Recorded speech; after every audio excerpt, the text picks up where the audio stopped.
സഹോദരരെ, വിശുദ്ധ പൗലോസ്ലീഹ കോറിന്തോസ്യർക്ക് എഴുതിയ 2-ാം ലേഖനം 1-ാം അധ്യായം 3 മുതൽ 7 വരെയുള്ള തിരുവചനങ്ങൾ.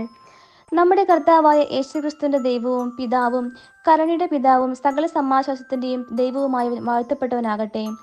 ദൈവം ഞങ്ങൾക്ക് നൽകുന്ന സാന്ത്വനത്താൽ ഓരോ തരത്തിലുള്ള വ്യതകൾ അനുഭവിക്കുന്നവരെ ആശ്വസിപ്പിക്കാൻ ഞങ്ങൾ ശക്തരാകേണ്ടതിനും ഞങ്ങൾ ദൈവത്തിൽ നിന്ന് അനുഭവിക്കുന്ന അതേ ആശ്വാസം തന്നെ അവരും അനുഭവിക്കേണ്ടതിനും അവിടുന്ന് ഞങ്ങളെ എല്ലാ ക്ലേശങ്ങളിലും സമാശ്വസിപ്പിക്കുന്നു.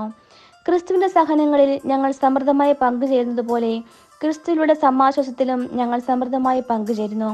ഞങ്ങൾ ക്ലേശങ്ങൾ അനുഭവിക്കുന്നെങ്കിൽ അത് നിങ്ങളുടെ സമാശ്വാസത്തിനും രക്ഷയ്ക്കും വേണ്ടിയാണ്. ഞങ്ങൾക്ക് ആശ്വാസം ലഭിക്കുന്നെങ്കിൽ അത് നിങ്ങളുടെ ആശ്വാസത്തിന് വേണ്ടിയാണ്. ഞങ്ങൾ സഹിക്കുന്ന പീഡകൾ തന്നെ നിങ്ങളും ക്ഷമയോടെ സഹിക്കുന്നതിന് നിങ്ങൾക്ക് ശക്തി ലഭിക്കുന്നതിന് വേണ്ടിയാണ്. ഞങ്ങൾക്ക് നിങ്ങൾ ഉറച്ച പ്രത്യാശയുണ്ട്.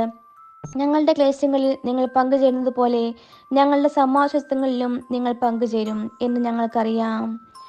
നമ്മുടെ കർത്താവായ മിശിഹായ്ക്ക് സ്തുതി. സഹോദരരെ, വിശുദ്ധ മത്തായി എഴുതിയ സുവിശേഷം 9-ാം അധ്യായം 35 മുതൽ 10-ാം അധ്യായം 1 വരെയുള്ള തിരുവചനങ്ങൾ. യേശു അവിടെ സിനഗോഗുകളിൽ പഠിപ്പിച്ചും രാജ്യത്തിന്റെ സുവിശേഷം പ്രസംഗിച്ചും എല്ലാ രോഗങ്ങളും വ്യാധികളും സുഖപ്പെടുത്തിയും എല്ലാ നഗരങ്ങളിലും ഗ്രാമങ്ങളിലും ചുറ്റി സഞ്ചരിച്ചു. ജനക്കൂട്ടങ്ങളെ കണ്ടപ്പോൾ യേശുവിന് അവരുടെ മേൽ അനുകമ്പ തോന്നി.